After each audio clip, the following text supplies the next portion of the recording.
When I first was introduced to the concept of affect labeling, I'm like, I have to do a paper on this. So for those of you less familiar with that term, basically what it means is putting feelings, the experience of feelings into words. When people label their negative feelings to themselves, whether by journaling or even just verbalizing it in their heads, it can help them regulate that feeling. It detaches them from that experience. It's more objective, and it starts to disrupt those action tendencies tied to negative feelings. And I study a concept known as voice, which is speaking up with problems, concerns, work-related, task-related things to try to improve the organization, try to improve the team. You've heard probably about psychological safety and all these things. Like, it's not comfortable for employees to speak words of power. So in that literature, common advice was like, yeah, you want to keep negative emotions out of voice, right? Because that's just going to make it riskier, and that's going to make managers more likely to respond more reactively, more defensively, more negatively. Then we're like, is there a difference between labeling feelings versus the nonverbal expression? And we found that actually the labeling of feelings allowed employees to increase their credibility in eyes of managers, and more likely for managers to follow up on those ideas and issues, which is what we call voice endorsement.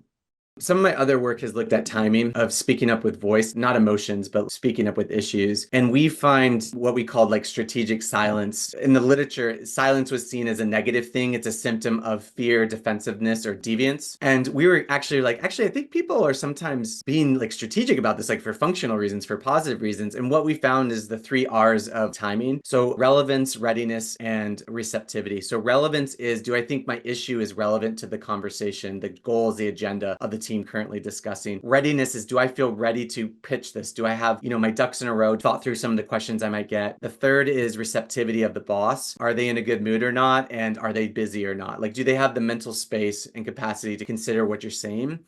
I think leaders can role model these disclosures. And it builds off some research also done by my colleague Adam Grant and a former PhD student. And they investigated leaders sharing feedback on themselves that they receive with their team. Now, a lot of leaders are worried about doing that because then they sort of lose credibility, and they wouldn't want to share that negative information with their team members who are looking to them to lead. What actually they found is when leaders do share that feedback, it builds psychological safety within the team, and they're seen as better leaders. And I think leaders do set the tone and can really role model some of these more vulnerable behaviors for a better effect overall.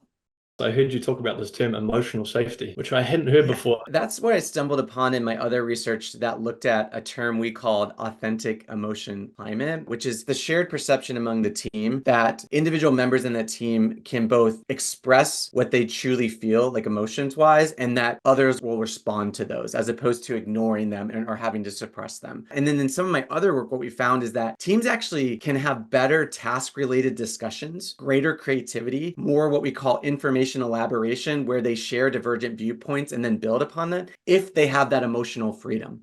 What the work on emotional labor has talked about is you have these on-stage environments and off-stage environments. On stage, where you might need more of this professionalism and acting. Maybe that's not where we have authentic discussions. On stage, we have professionalism. So you need to create these off-stage, these backstage support mechanisms where you can have the candid, authentic conversation. So where you've seen this effectively done is in call centers. And so what do they say? It's like, okay, we're not going to have you need to crank out 10 calls per minute to hit your quotas. No, take the time. You have the autonomy. Go to the recovery zone, go take a walk. And it's a whole culture supportive of that, right?